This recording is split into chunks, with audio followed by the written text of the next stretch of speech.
diabetes di tipo 1. Salute, hai domande quanto al diabete di tipo 1? E io Sciucco ti rispondiamo.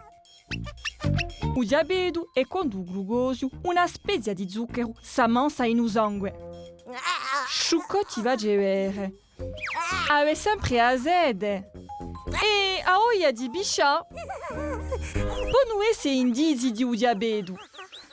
Ti domandi come perché? Temo da spiegare. Il glucosio è un zucchero di adolio assai e con esso la persona va a brigare l'energia che lo vuole per fare attività. Corre, giocare, imparare, tutto questo.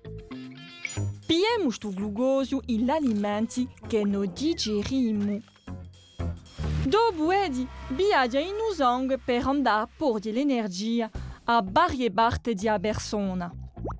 Il glucosio è tanto cambiato in cellule della persona che so come usi energia.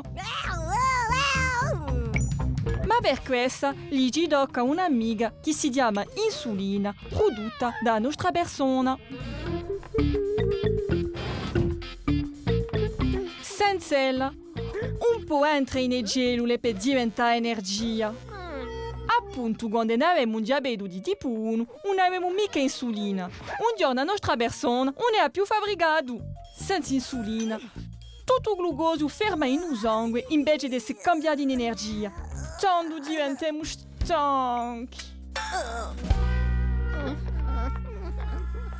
Quando noi siamo diabetici, ci tocca misurare il zucchero in sangue e iniettarsi l'insulina per rimpiazzare quella che non produciamo mica. Si deve fare ogni giorno, non sei ribasti e spesso anche di più, secondo ciò che lo dice il dottore.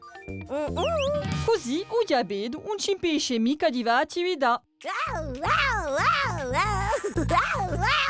Ecco, ora capisci meglio che è il diabete di tipo 1.